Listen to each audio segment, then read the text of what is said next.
건강한 우리 몸.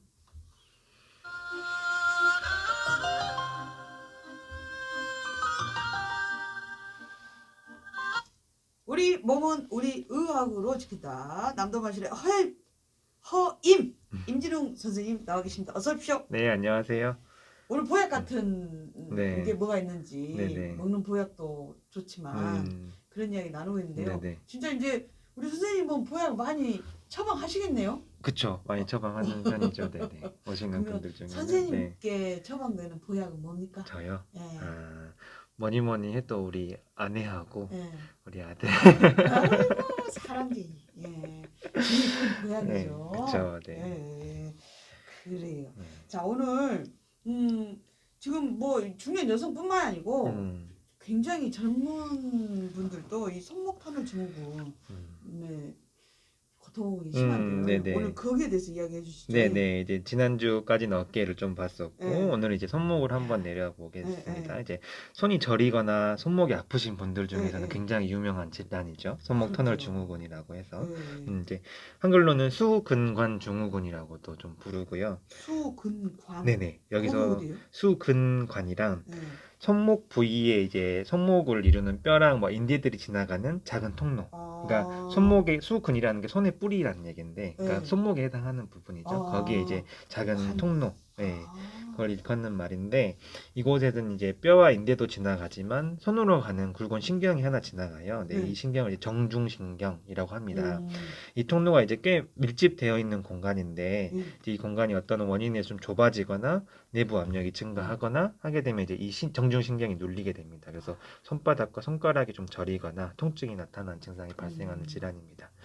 그러니까 아직까지 뭐 정확하게 어느 정도가 이 질환을 앓고 있는지 뭐 보고된 자료는 없지만 대략 한 전체 인구 중에 한 5% 정도가 지금 현재에서도 질환을 가지고 있는 것으로 알려져 있고 40대에서 60대가 제일 흔한 것으로 알려져 있습니다.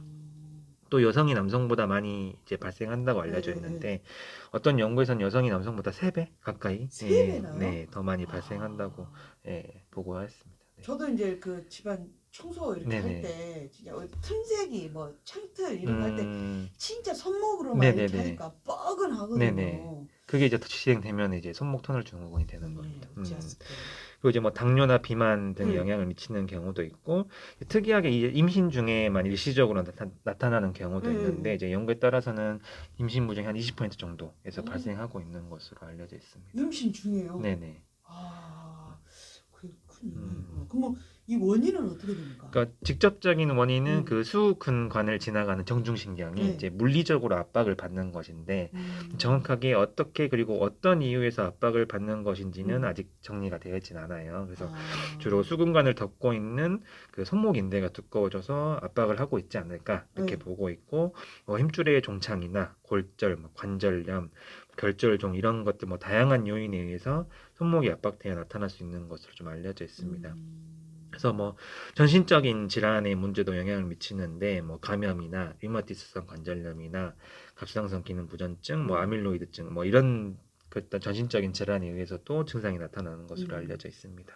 정확하게 왜 그러는지 아직 정리 안 됐다는 건 진짜 너무 다양한 그쵸, 네. 원인 요소들이 있다는 거네요. 그 증상이 나 이거 손목 터널 증후군인가? 이렇게 좀 깜짝 놀랄 수 있는데 정확한 증상은 어떻게 돼요? 그러니까 손목 통증이 있고 그러니까 그것과 함께 손이 저리는 증상이 나타날 수가 있는 게 특징인데 그 정중신경이 지나가는 부위에만 저림이 나타나는 게 좀 특징입니다.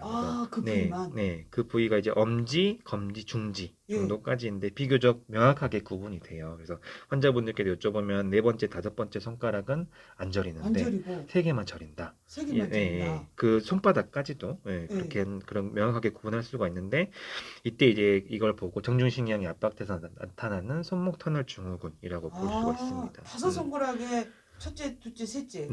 여기가 저리면 손목 터널 증후군이다. 그럼 나머지 2개가 저리면요? 나머지 2개가 저린 거는 그러니까 비교적 신경 압박에 의한 저림이 나타나는 거는 사실 그 저림 부위가 비교적 명확하게 잘 구분되는 특징이 있거든요. 그래서 첫 번째부터 3번째까지면은 정중신경의 지배 부위에 해당해서 거기서 좀 저린다고 나타날 수가 있겠지만 4번째, 5번째 혹은 뭐 다른 부위가 좀 저린다고 하면은 목 디스크나 아니면 다른 부위에서 신경 압박이 좀 일어나고 있을 확률이 높습니다. 이 네 번째, 다섯 번째 손가락은 목 디스크나 팔 쪽에 네네.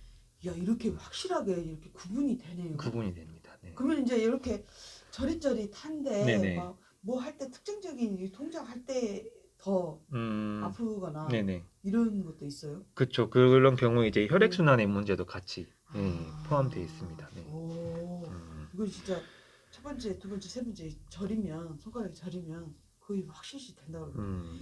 어머야 세상에나 음악 듣고 와서 이 놀란 가슴 쓰러지면서 듣고 올게요. 수음에 그렇게 맑았어 그 여름 우리 곁을 지나갔던 소리가 듣고 올게요. 네. 수음에 그렇게 맑았어 그 여름 우리 곁을 지나갔던 소리가 듣고 왔습니다. 자 오늘은 손목 터널 증후군 임진웅 선생님 모시고 이야기 나누고 있습니다. 그러면 이제 아까 첫 번째, 두 번째, 세 번째가 저리면 네네. 손목 터널 증후군, 네 번째, 다섯 번째는 다른 질환일 수 있다. 네네. 다 저리면요? 다 저리면 보통 혈액순환에 문제가 되는 경우가 많아요. 그래서 그 체열 검사를 해보면은 그쪽으로 이제 체열이 좀 떨어져 있는 그런 경우가 좀 많이 있습니다. 그러면 손목 터널 증후군이 좀 확실하네요. 네네. 세 번째까지. 그렇죠. 네. 그러면 나 이거 터널 증후군인가? 이렇게 자가 진단할 수 있는 방법이 있어요? 그쵸. 질환이 이제 유명한 만큼 자가진단법도 아마 들어보신 분 많이 있을 것 같은데 수근굴곡 검사라고 해가지고 이제 간단하게 설명을 드리면 제가 기도할 때는 손바닥을 맞대고 기도를 하지 않습니까? 근데 이제 반대로 손등을 맞대고. 근데 이제 손이 아래로 가게. 아래로 가 손이 이제 위로 가는 게 아니고 아래로 가게 해서 손목을 굽힌 채로 손등을 맞대고 한 1분 정도 있어 보는 겁니다. 그때 이제 손가락 저림이나 통증이 나타나면 손목 터널 증후군을 좀 의심을 해볼 수가 있습니다. 손가락이 아래로 향하게 손등을 딱 이렇게 맞부딪혀서 저는 뭐 어디 저리는 건 없는 것 같아요. 그래요. 건강하십니다. 그래요. 그럼 이걸만 봐도 네네. 대부분 알 수 있는 네네, 그쵸. 그리고 거기다 이제 특징적인 증상하고 지금 검사로도 진단이 가능한데 이제 수근 굴곡 검사를 하거나 이제 또 손목 관절에 이제 정중신경 부위를 가볍게 두드리면 이제 저림이 나타나는 틴넬 징후라는 게 있어요. 이걸 보고 그다음에 증상 같이 보고 종합적으로 판단해서 진단을 내릴 수가 있습니다. 정밀 검사 꼭 필요하지는 않은데 이제 뭐 다른 질환을 좀 감별하기 위해서는 엑스레이 검사 정도 시행하는 것으로 알려져 있습니다.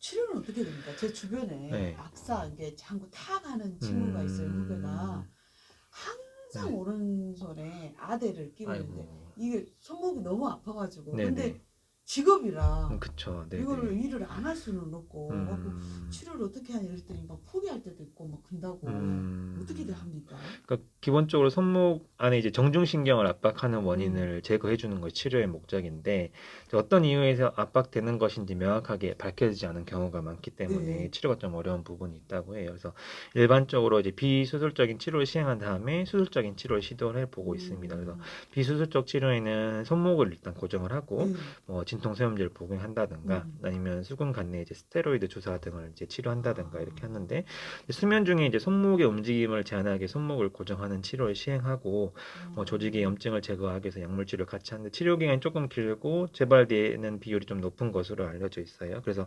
수술적인 치료가 권장되기도 하는데 만약 정중신경을 압박하고 있는 원인이 명확하다면 그 원인을 제거하기 위해 수술을 하고 일반적으로 보통 수근관을 둘러싸고 있는 인대를 좀 절개해서 수근관을 넓혀주는 방식으로 수술을 합니다. 이제 비수술 치료도 크게 호전이 없거나 뭐 저림이 너무 심하거나 아니면 좀 진행이 되면은 그 첫 번째, 두 번째, 세 번째 손가락에 근력이 떨어지는 경우도 있거든요. 이렇게 신경 손상 정도가 심한 경우에는 수술적인 치료가 먼저 좀 제한되기도 합니다. 그러면 이제 막 수술까지 너무 무섭고 이러면 그 한의학에서 침치료나 이런 걸로도 가능합니까? 네, 저희 한의학에서도 마찬가지로 이제 정중신경에 가해진 압박을 좀 줄이기 위해 여러 치료법을 활용하는데 뭐 침이나 약침, 뜸 이런 기본적인 치료를 활용해서 수근관 주변 조직의 어떤 기혈순환을 좀 시키고 손상된 부위가 회복될 수 있도록 하는 방법을 사용하는데 또 최근에는 손목 터널 증후군에는 이제 도침이라는 침법을 많이 활용하고 있어요. 도침이요? 네, 들어보셨을까요? 아니요. 그러시구나. 도침에는 이제 도가 칼 도자인데 침 끝을 굉장히 날카롭고 칼처럼 다듬은 침을 얘기해요. 그래서 오. 침 종류가 사실 다양하거든요. 이제 오. 한방에서 가장 보편적으로 사용되는 일반적인 침을 호침이라고 예, 하는데 저희가 그냥 한의원 가면은 가장 먼저 맞는 침이 이제 예, 호침인데 예. 이 호침보다는 조금 더 굵고 단단하고 길이도 좀 더 긴 걸 사용을 합니다. 그래서 도침은 끝이 이제 호침보다 더 크고 날카롭기 때문에 조직을 이제 내부 조직을 절개하고 유착된 부위를 박리하는데 주로 사용되는 침인데 예. 수근관 증후군 환자분들 같은 경우에는 손목인대에 이제 압박을 풀어주는 게 목표지 않습니까? 예. 그래서 그런 그 유착된 부분을 박리하고 인대를 조금 절개하기 위해서 최근에는 점차적으로 도침을 많이 시술하고 있습니다. 아, 그 음. 작은 침으로 그 네네. 뭉쳐진 데를 살짝 끊어주는 거예요. 네네네. 아, 그러면 이제 압박이 조금 풀어지면서 저림이 좀 감소하게 되는. 무섭습니다. 좀 아프긴 한데 무서워요. 저도 무섭고 한번 무섭습니다. 야, 예. 이게 침도 그 다양하구만요. 네, 종류가 다양합니다. 네. 오, 그럼 이렇게 침 맞는 것도 보통이 아니잖아요. 예방을 좀 잘해야 될 텐데. 그렇습니다. 이렇게 네. 우리 특히 이렇게 걸레짜 하는 거 이런 것이 네. 좀 안 좋죠. 그렇죠. 굉장히 안 좋은 동작이고, 그러니까 사실 손목을 자주 안 쓰는 게 예방에 좋은 건데 네, 이제 네. 최근에 뭐 이제 스마트폰, 컴퓨터 뭐 네. 이런 시대에 손목을 안 쓸 수가 없죠. 그래서 네. 컴퓨터나 스마트폰을 하실 때는 항상 손목이 이제 많이 꺾이거나 부자연스러운 자세에서 작업하는 것이 아니라 조금 더 편한 자세에서 일을 할 수 있도록 뭐 가벼운 받침대나 기구 등을 사용하시는 게 좋고 이제 뭐 빨래나 이런 거 설거지나 이런 거 하실 때도 네. 손목을 최대한 부드럽게 한 상태에서 중간중간에 스트레칭을 하고 네. 하시는 게 좀 좋을 것 같습니다. 이게 핸드폰이 나도 모르게 뭘 이렇게 영상을 딱 틀었는데 아, 훌쩍 지나가 보면 한 시간이 네. 뭐 지났는데 진짜 이렇게 받치고 있으니까 네네. 손목이 그쵸, 아파서 네네. 정신이 날 때가 있어요. 네. 아, 이럴 때 스트레칭 가르쳐 주셔야죠. 또 우리 임진웅 선생님이 항상 가르쳐 주는 스트레칭 저 열심히 하거든요. 오늘 이제 손목 네, 스트레칭으로 어떻게 할까요? 아주 간단합니다. 아주 네. 간단한데 팔을 앞으로 쭉 뻗어 보시고 쭉. 네. 그 네. 상태에서 이제 반대쪽 손으로 이제 아픈 네. 쪽에 손목에 해당하는 손가락을 위로 혹은 아래로 당겨주게 됩니다. 그러니까 저희 아이언맨 하는 손 모양 있지 않습니까? 네, 이렇게 아이언맨처럼. 쭉 올려서 그래서 반대손으로 이렇게 뒤로 이렇게 뒤로 쭉 젖혀주듯이. 해주고 이거는 뭐, 뭐 간단한 운동 할 때도 네네. 누구든지 하는 운동 네네네. 그거였네요. 예. 평소에도 그냥 쉽게 하셨던 운동 중에 하나일 어머 겁니다. 그래서 세상에 이렇게 해주면 될 것을. 네. 음, 근데 이제 중요한 거는 팔꿈치를 굽히면 안 되고 팔꿈치를 쭉 편 펴서. 상태에서 네. 손을 쭉 당겨서 손목을 굽혀주는 것이 중요합니다. 이 간단한 동작이 네. 왜 이렇게 생각이 안 날까요? 이게 이제 참 어렵습니다. 그러면 네. 선생님들도 이 침을 넣으셔야 되기 때문에 네네. 진짜 이 손목이 중요하시잖아요. 네네. 평상시에 이 스트레칭 자주 하십니까? 근데 저는 한 시작하기 전엔 조금씩 하는 편입니다. 네네.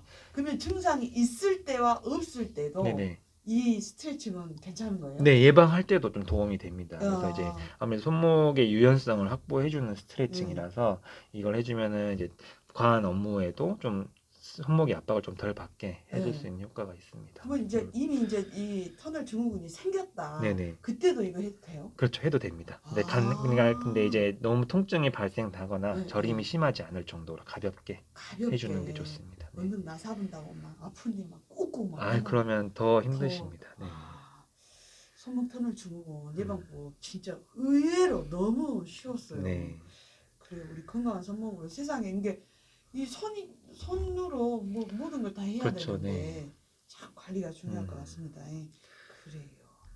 오늘 손목 스트레칭에 대해서 알려주시고 또 터널 증후군에 대해서도 잘 이해가 됐습니다. 다음 주에는 어떤 또 증상 이야기합니까? 네, 다음 주에도 이제 유사한 손목 통증을 유발할 수 있는 질환인 이제 손목 건초염에 대해서 건초염? 네, 득게름뱅병이라고도 좀 부르는데 다음 주에 한번 자세하게 설명드리겠습니다. 이건 또 뭡니까?